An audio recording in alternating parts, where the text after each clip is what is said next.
लोकांमध्ये चुकीचा भ्रम पसरवण्याचा प्रयत्न केला की निवडणुकीपर्यंतची योजना आहे, परंतु नियमितपणे सर्व महिला लाडक्या भगिनींना त्यांचा इन्स्टॉलमेंट जात आहे आणि तो नियमितपणे जात राहील याची सरकार काळजी घेत आहे. पैशाची तरतूद असणार की कर्जमाफीचा विषय होता, त्यात अजितदादा म्हटले, त्यांच्या गटाचे म्हटले की विरोध करतायत ते कर्जमाफीचा. आर्थिक स्थिती काय आहे की कर्जमाफी सहन करू शकतो महाराष्ट्र सरकार? आता बघा, जे वचनं निवडणुकीच्या दरम्यान शासनाने दिलेले आहे त्या सर्व वचनं पूर्ण करण्यात येतील अशा पद्धतीचं वक्तव्य राज्याचे प्रमुख माननीय मुख्यमंत्री देवेंद्रजी फडणवीस यांनी केलेलं आहे. माननीय देवेंद्रजी, माननीय एकनाथजी आणि माननीय अजित पवार साहेब हे कुठलाही निर्णय एकत्रितपणे घेत असतात आणि जे वचनं आम्ही महाराष्ट्राच्या जनतेला दिलेले आहे ते वचने पुढील 5 वर्षात टप्प्याटप्प्याने पूर्ण करू. पालकमंत्री पदाचा तिढा जो आहे रायगड आणि नाशिकचा कधीपर्यंत सुटेल असं वाटतं?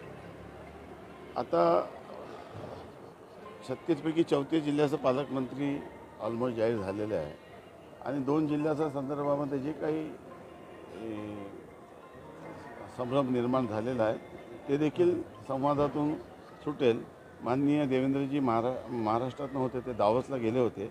आता आमचे तिन्ही नेते एकत्रित बसून यावर मार्ग काढतील. नाराजगीचा प्रश्नच उद्भवत नाही. संवाद करून प्रत्येक गोष्टीवर मार्ग काढत असतो. 3 पक्षाचं सरकार आहे. एकमेकाला विश्वासात घेऊन एकमेकांच्या संवाद करून प्रत्येक अडचणीवर मात करायचं असते, ते भविष्यात होईल.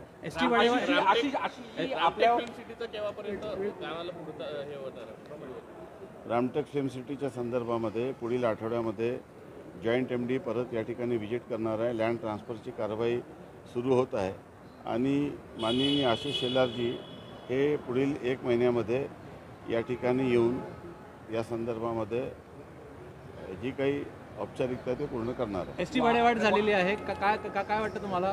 कारण काय होतं ST भाडेवाढ करण्याची?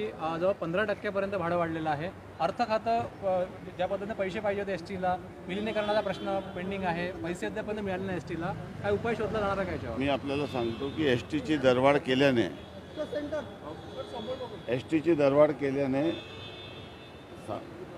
सरकारला देखील मोठं नुकसान होतं.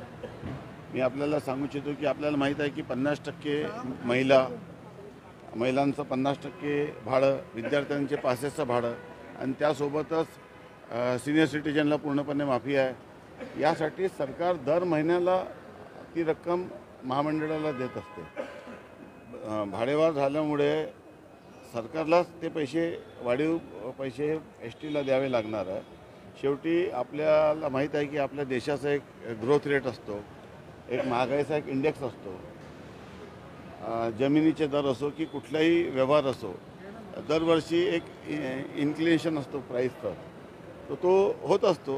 त्यामुळे ही एक नैसर्गिक प्रक्रिया आहे आणि ती होत असते. उपाय काही शोधला जाणार का याच्यावर की STची भाडेवाढ कमी करता येईल? म्हणजे बघा, आता काल माननीय अजितदादा पवार साहेबांची माझी आणि यांच्यासमोर बजेटचं सादरीकरण करण्यात आलं आणि भविष्यामध्ये मोठ्या प्रमाणामध्ये इलेक्ट्रिक बसेस घेण्याचा सरकारने विचार केलेला आहे.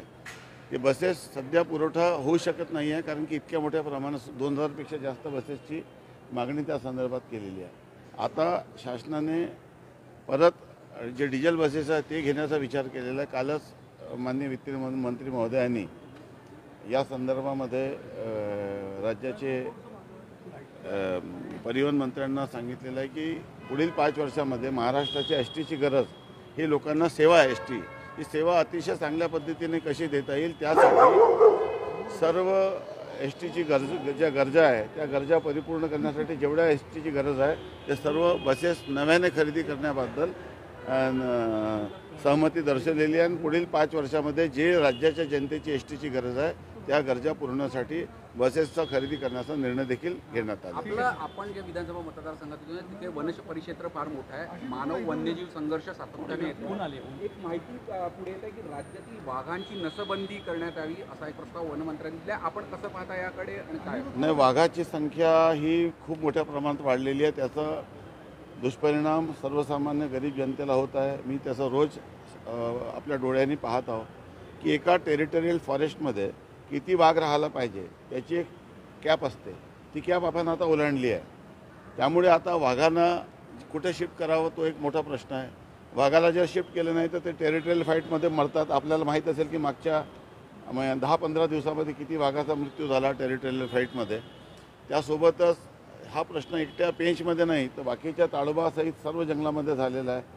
एकूण जे वनक्षेत्र आहे त्या वनक्षेत्रामध्ये वाघासाठी जो अधिवासासाठी जो क्षेत्र लागत आहे त्यापेक्षा वाघाची संख्या वाढलेली आहे.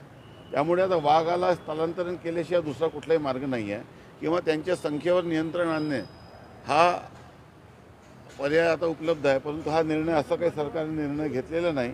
या संदर्भामध्ये सर्व क्षेत्रातील लोकांशी संवाद करून पर्यावरणाचा विचार करून प्राण्यांचा विचार करून शेवटी वाघ असलं की त्याची जी गरज आहे त्यासाठी हरणं आणि सांबर आणि वेगवेगळ्या पद्धतीचं त्यांचा डाएट देखील त्या ठिकाणी निर्माण करावा लागतो. आपण अशा जंगलात वाघाला स्थलांतरित केलं की जिथं त्याचा बेसच नाही आहे, प्रिबेसच नाही आहे, तर त्या ठिकाणी परत तो वाघ गावात येणार आहे. त्यामुळे या सर्व परिस्थितीचा विचार करून या संदर्भामध्ये एक प्रॉपर नियोजन भविष्यामध्ये केलं जाणार. म्हणजे नसबंदी की रिलोकेशन कोणतं योग्य वाटतं की यावर पूर्ण उहापोह होऊन निर्णय झाला नसबंदी संदर्भामध्ये कुठलाही निर्णय झालेला नाही, असा कुठलाही प्रश्न विचाराधीन नाही आहे. परंतु वाघाचा प्रश्न महत्त्वाचा आहे. जगामध्ये अनेक देशामध्ये वाघाची गरज आहे. वाघाला एक वेगळं अनन्यसाधारण महत्त्व आहे. परंतु एका जंगलामध्ये किती वाघ राहिले त्यालाही मर्यादा आहे. माणसाचा जीव देखील महत्त्वाचा आहे. आणि या सर्व गोष्टीचा विचार करून या संदर्भामध्ये काल वनमंत्र्यांशी देखील या संदर्भामध्ये आमची जेव्हा वन विभागाने सादरीकरण केलं तेव्हा हा विषय देखील मी उपस्थित केला होता.